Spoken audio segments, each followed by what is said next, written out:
Pertama, saya, Badan Pengawas Pemilihan Umum, sebenarnya sangat berharap kepada seluruh elemen masyarakat. Bapak-bapak ini bagian dari elemen masyarakat. Ya, elemen masyarakat dalam hal apa?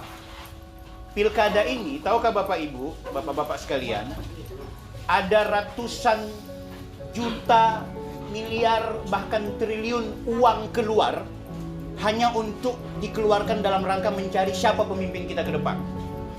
Dan uang itu adalah hasil jerih payah keringat bapak-bapak jadi sopir yang membayar pajak, dan pajak itu menjadi APBD, menjadi APBN, yang kemudian dipakai untuk membayar komisioner, membayar wakil rakyat, membayar anggota Bawaslu, anggota KPU, membayar semua pernak-pernik kegiatan penyelenggaraan pilkada. Anda bayangkan Bapak Ibu, pilkada kali ini kemudian Anda cuek, atau torang semua sebagai komunitas membiarkan, ya sudah, siapa mau jadi wali kota terserah. Sesungguhnya jika kemudian proses penyelenggaraan pilkada ini tidak dijaga dan tidak diawasi dengan baik, maka kita adalah orang-orang yang hanya menghambur-hamburkan uang. So siksa di masa pandemi tidak dapat doi, so siksa mencari persaingan antara driver online dengan driver offline, pakalaya ding bini, pakalaya dengan keluarga, hutang di sana sini. Ternyata kita cuek dengan kehidupan kita sehari-hari, maka sesungguhnya kita harus belajar ulang. Maka sebagai anggota Bawaslu, saya mau mengajak kepada forum atau kepada komunitas-komunitas seperti bapak-bapak ini untuk ikut terlibat. Terlibat dalam hal apa bapak-bapak sekalian? Terlibat dalam hal agenda pilkada. Bukan terlibat sebagai tim sukses semata, bukan terlibat untuk datang ke TPS bacoblos, bukan cuma sekedar terlibat untuk menjadi tim pemenangan, tapi terlibat untuk mengawasi. Apa yang perlu kita awasi? Jangan sampai, satu, ada yang menggunakan segala cara yang curang, yang zolim, yang tidak sesuai dengan aturan untuk memenangkan pertarungan. Apa-apa itu?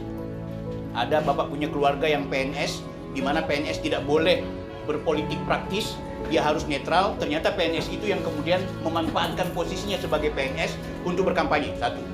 Yang kedua, jangan sampai ada yang berkampanye pakai cara-cara yang kotor.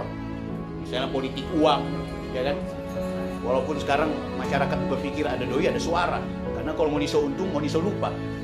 Biasa kan begitu Bapak Ibu. Tapi ketahuilah Bapak Ibu bahwa ternyata praktek politik uang itu adalah cara yang sebenarnya tidak baik. Ya, saya kira Bapak Ibu sudah tahu semua.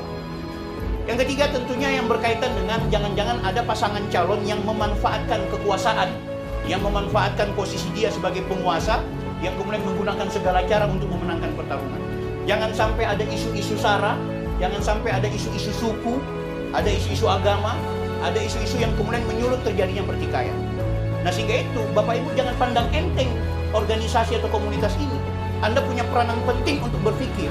Jangan sampai yang menjadi wali kota ke depan adalah orang-orang yang justru tidak punya tanggung jawab. Karena apa?